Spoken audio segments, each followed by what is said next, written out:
les citoyens ne sont pas du tout au courant de cet accord qui est en passe d'être signé. L'OMS veut gérer les futures pandémies, mais pas que pandémies, toutes les situations d'urgence internationale. Donc ça peut être le climat, ça peut être des problèmes avec les animaux, ça peut être un petit peu tout sous le concept d'une seule santé. On a condamné les médecins qui avaient osé soigner les gens. H1N1, après quelques morts, après 2-3 morts, on a tout arrêté. Il a fallu 2-3 morts. Maintenant, on parle déjà de 24 millions de morts sur la Terre. Suite au péricardite, myocardite, AVC et compagnie. Moi, je pense qu'il faut vraiment une commission parlementaire pour trouver qui est responsable de tout ça. Donc, il y a vraiment question à se poser, qui gouverne?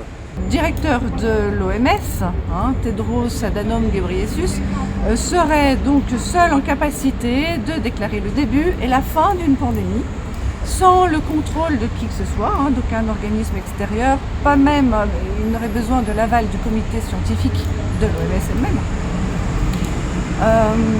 Il n'aurait pas besoin d'apporter la preuve non plus, et il pourrait même déclarer une pandémie d'après un simple risque potentiel.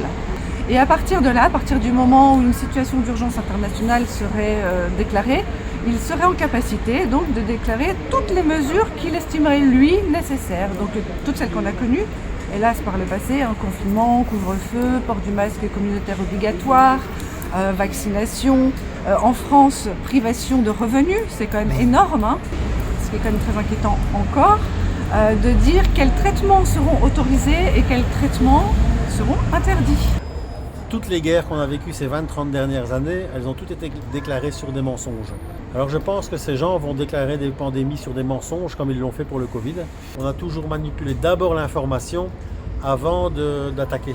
J'ai dit aux jeunes qu'ils devaient arrêter d'écouter ces politiciens et les médias et qu'ils devaient s'informer par tous les moyens qui existent.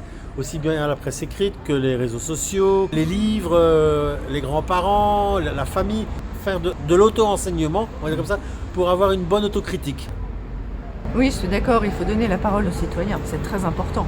On parlait donc des traités et du règlement sanitaire international. Comment se fait-il que les gens ne soient pas au courant? Le citoyen devrait être au courant. Et même les parlementaires ne le sont pas. Donc c'est très inquiétant. Donc moi, la dernière chose que je voudrais dire, c'est que la dernière mouture actuelle, en tout cas officielle, qui est en ligne du règlement sanitaire international, montre que l'OMS fait mine de rétropédaler. Ne crions pas victoire, on connaît maintenant leurs intentions, donc soyons très vigilants. Quand on signe un accord cadre, on signe les contours et ensuite l'OMS remplira l'intérieur. Donc qu'est-ce qu'ils vont mettre à l'intérieur des textes? Attention, et quel texte va être soumis le jour même du vote fin mai? On ne sait pas. Donc le mieux, c'est déjà de dire non, on ne vote pas cette année. Quoi que contiennent ces textes, le délai n'est pas respecté de 4 mois de réflexion pour les États. Donc déjà, pas de vote cette année.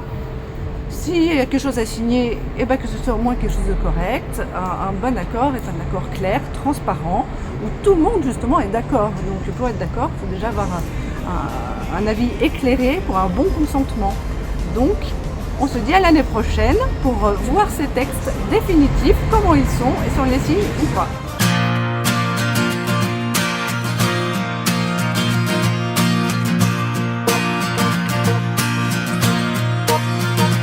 Ensemble, ensemble, même si l'on est différent, et savoir traverser le temps, tout simplement ensemble, oh, ensemble.